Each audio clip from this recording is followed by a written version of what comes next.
Dan saya sendiri ketemu Bapak Presiden, beliau sangat menyambut karena beliau memang cinta sepak bola, ya.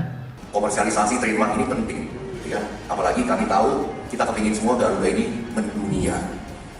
Okay, first kali Alhamdulillah, terima kasih dekat Indonesia dah approve.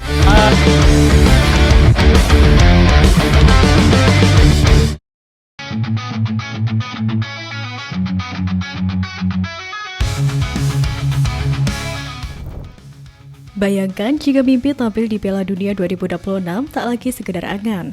Pemerintah Indonesia benar-benar serius gelontorkan dana fantastis untuk timnas Indonesia. Direktorat Jenderal Pajak Kementerian Keuangan menggelontorkan 277 miliar dari anggaran pendapatan dan belanja negara 2025 untuk mendukung program pengembangan sepak bola, termasuk untuk timnas Indonesia agar lolos Piala Dunia 2026. Adapun total dana tersebut dialokasikan untuk 3 program, yaitu persiapan timnas Indonesia di kualifikasi Piala Dunia 2026, pelatihan di berbagai kelompok usia, serta program kerja asosiasi sepak bola. Kementerian Pemuda dan Olahraga telah mengalokasikan dana untuk 13 cabang olahraga prioritas. 13 cabang olahraga ini meliputi bulu tangkis, menembak, panahan, atletik, dayung, angkat besi, balap sepeda, judo, renang, surfing, senam, sepak bola, dan akuatik. Tapi jangan salah sangka dulu ya, dana sebesar 277 miliar tersebut tak hanya untuk cabang sepak bola saja, namun dibagi menjadi beberapa cabur yang dinilai lebih unggul dan memiliki potensi prestasi yang bisa mengangkat martabat bangsa di kancah dunia. Di mana sepak bola mendapatkan anggaran paling banyak, yaitu sebesar 199,7 miliar. Kemudian diikuti dengan bulu tangkis 37,6 miliar, panjat tebing 29,8 miliar, panahan 20,3 miliar, atletik 19,9 miliar, dayung 19,2 miliar, menembak 18 miliar, selancar 16,3 miliar, angkat besi 15,9 miliar, balap sepeda 13,4 miliar, judo 10,6 miliar, renang 9,8 miliar, dan senam 8,8 miliar. Menurut Menteri Pemuda dan Olahraga, Dito Aryo Tejo, bantuan untuk PSSI bersifat khusus karena dianggap sebagai cabang olahraga strategis dan berpotensi tinggi berdasarkan instruksi Presiden nomor 3 tahun 2019 tentang percepatan pembangunan sepak bola Indonesia.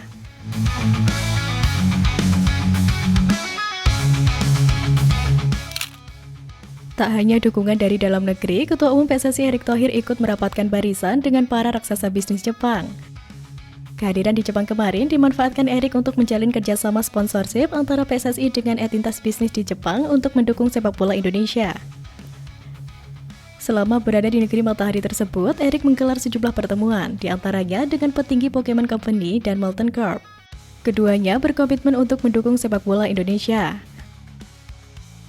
Molten Corp, kata Erick, berkomitmen menjalin kerjasama dengan PSSI untuk ikut memajukan sepak bola Indonesia.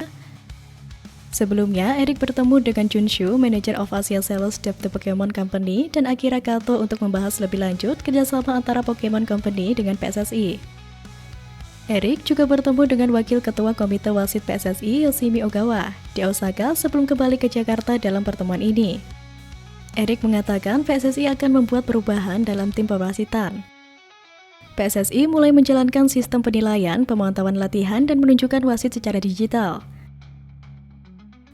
Kolaborasi lintas negara dan lintas industri ini bukan main-main. Dengan gebrakan global PSSI ini bakal dongkrak timnas Indonesia mendunia. Bersama The Pokemon Company untuk timnas Indonesia dan sepak bola tanah air, terdapat 3 program kerja yang akan dijalankan. Managing Director PT KSI yang mewakili PSSI, Marcel Marsita, menjelaskan 3 program itu, yakni merchandise timnas Indonesia edisi Pokemon, Pokemon Day saat laga timnas Indonesia, hingga video pembelajaran sepak bola spesial dari Pokemon. Pokemon Day akan dihadirkan maskot Pikachu berseragam timnas Indonesia dan Cinderance untuk menyemarakan suasana pertandingan.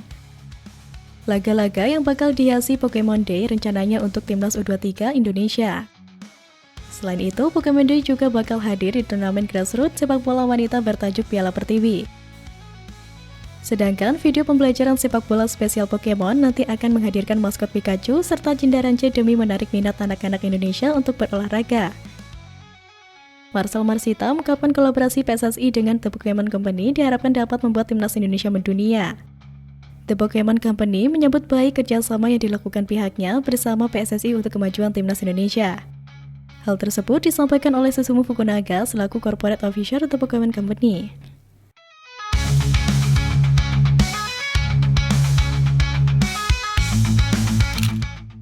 Di sisi lain, di tengah kemajuan dan perkembangan timnas Indonesia yang semakin meningkat, justru Vietnam mulai menunjukkan rasa tak nyaman.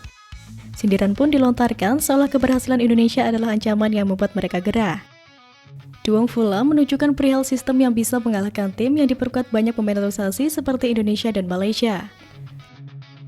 2 kali timnas Vietnam merasakan keganasan tim yang diperkuat banyak pemain naturalisasi, mulai dari Indonesia. Saat keduanya bertemu di putaran kedua kualifikasi Piala Dunia 2026, Golden Star Warriors kalah dalam 2 pertemuan melawan Indonesia, masing-masing dengan skor 1-0 dan 0-3.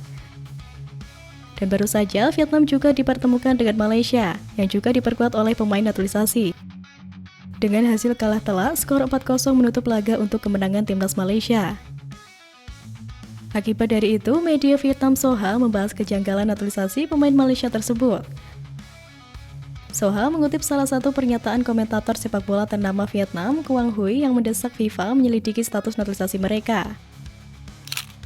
Komentator Quang Huy yakin FIFA mungkin tidak menyangka tim seperti Malaysia dan Indonesia akan dinaturalisasi secepat dan semasif itu.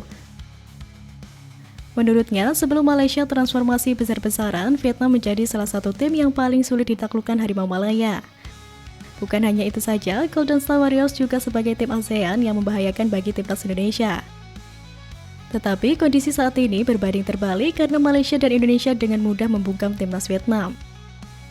Namun apa yang dilakukan Malaysia sebenarnya masih tahap awal yang belum begitu terlihat hasilnya seperti Indonesia. Sebab belum banyak prestasi yang bisa ditorehkan Harimau Malaya. Begitu juga dengan Vietnam, mereka sudah mulai sadar akan pentingnya pemain yang memiliki kualitas Eropa.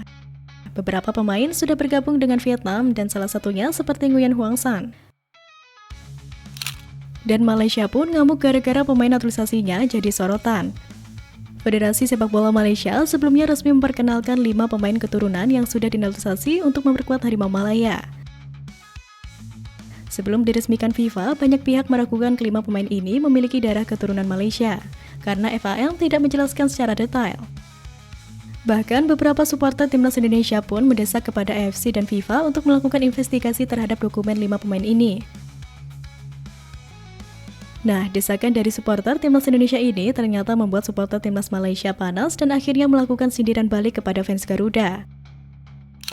Okay, first kali Alhamdulillah terima kasih dekat Indonesia dah approve player-player warisan kita. Kenapa Indonesia? Sebab dia orang kena approve dulu baru FIFA boleh.